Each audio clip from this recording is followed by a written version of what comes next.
শুভ শক্তির বিনাশে ঐতিহ্য মেনে সীমান্ত এলাকায় অনুষ্ঠিত হয় গাই পাহুর উৎসব। কালী পুজোর পরের দিন শুকর বধ অনুষ্ঠানে মাতলেন মালদার যাদব সম্প্রদায়ের মানুষেরা। পূর্বপুরুষদের রীতি মেনে কালী পুজোর পরের দিন বিকেলে গরু মহিষের পুজো করা হয়। তারপর অশুভ শক্তির বিনাশ ঘটাতে গরু দিয়ে একটি শুকর বধ করা হয়। মালদার একাধিক প্রান্তে যাদব সম্প্রদায়ের মানুষেরা এই খেলায় তাদের গরু মহিষ নিয়ে অংশগ্রহণ করেন। এই খেলায় গরু ও মহিষ সিং দিয়ে শুকর বধ করে। এই খেলা অনুষ্ঠিত হয় মালদার ভারত বাংলাদেশ সীমান্তবর্তী মহুদীপুর এলাকায়, যা দেখতে প্রচুর মানুষ ভিড় করে। মালদার ভারত বাংলাদেশ সীমান্তের ইংরেজবাজার ব্লকের মহুদীপুরের শতাধিক যাদব সম্প্রদায়ের মানুষজন এই খেলায় নিজের গবাদি পশু নিয়ে অংশগ্রহণ করে।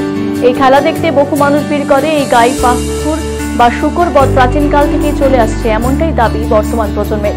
তাদের কথা, শ্রীকৃষ্ণ এই খেলার সূচনা করেছিলেন, তারপর থেকে যাদব সম্প্রদায়ের মধ্যে এই খেলার সূচনা হয়।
আজকে আমাদের সীমান্তবর্তী এলাকা মহদীপুর গ্রাম পঞ্চায়েত, মানে আমার বাড়ি। আজকে আমাদের মহদীপুরের ঘোষেদের যে ঐতিহ্য, মহদীপুর না সারা দেশে আমাদের যাদব বংশের একটা ঐতিহ্য গাই পাহর।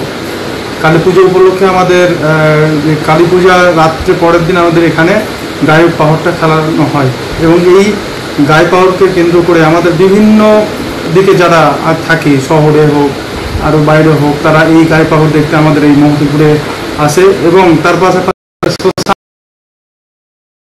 নরনারায়ণ সেবা। এবং আগে তো বাংলাদেশ আর আমাদের ইন্ডিয়ার তার বেলা যখন না ছিল, তখনও বাংলাদেশের লোক আমাদের এই মহদীপুরে এসে এই পুজোটা করতো এবং ওনারাও সেই টাইম পাঁঠা বলি হোক আর আমাদের সাথে এখানে অনুষ্ঠানে যুক্ত থাকতেন।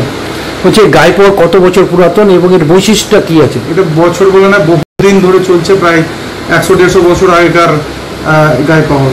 আর এই গাই পাহরকে কেন্দ্র করে আমাদের মধ্যে একটা আলাদাই উচ্ছ্বাস, আনন্দ, আবেগ থাকে।